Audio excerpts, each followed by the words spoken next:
trustees, Dr. Sesso, Dr. Gary, faculty, family, and friends, it is an honor to stand before you today and receive the Mason W. Presley Memorial Medal.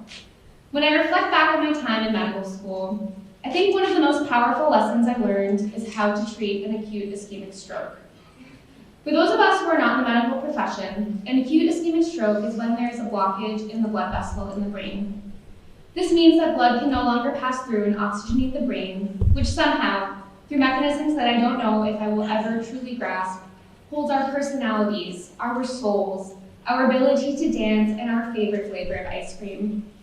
If the blockage is not cleared in a timely fashion, we may lose all of these important things that make us, us. What lies after this blockage is what we call a penumbra, or an area of tissue that is salvageable during a stroke. Although this area of brain is missing its main blood supply, it has collateral arteries to keep it alive for somewhere between minutes to hours. It is the interface between dark and light, between life and death. Things could go poorly, but things also have the potential to turn out well. One of my favorite parts about my osteopathic medical training has been working with professors and physicians who taught me to look at the big picture and treat the whole person. So it is important to me to mention the root cause of what types of things lead to strokes. There are several mechanisms which range from lack of access to primary care and affordable medications on a large social scale. Part of the management of an acute ischemic stroke is to transiently keep the blood pressure on the higher side in a therapeutic mechanism called permissive hypertension. Even though one of the major causes of strokes is high blood pressure, we allow the blood pressure to be high on purpose, no matter how many times the monitors beep, to push past the blockage, augment the blood flow, and keep the brain alive. The concept of permissive hypertension has woven itself throughout my medical training time and time again. Gowning and gloving for what seems like a normal spontaneous vaginal delivery on one of my OB/GYN rotations, realizing that the uterus has ruptured and sprinting back to the operating room with the bed, trying to consent a woman in her early 20s for a hysterectomy in broken Spanish because the language telephone line was taking too long to load, was one of the most stressful moments of my clinical rotations. Much like a cholesterol plaque or an errant blood clot blocking off an area of brain, I felt frozen. The operating room bustled around me, and I didn't know if I was capable of trying to balance all of the emotions about what was happening in front of me, with the serenity and composure needed to be a good surgeon. My attending makes a laparotomy incision, looks down at our patient's open abdomen, and looks up at the chief resident and me. "Do you think we can save her uterus?" she asks. I feel like I am in my own personal penumbra, the interface between life and death, between uterus or no uterus, fertility and no fertility. She has not yet started the hysterectomy, and I think there is still hope.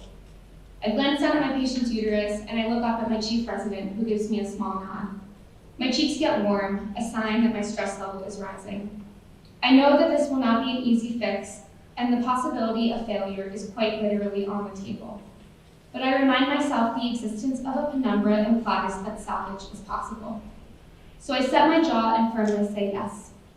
6 challenging hours later, and an intraoperative consult to urology, my arms are shaking, I missed both breakfast and lunch, and I feel like my own bladder might burst, but our patient still has every organ she entered the hospital with.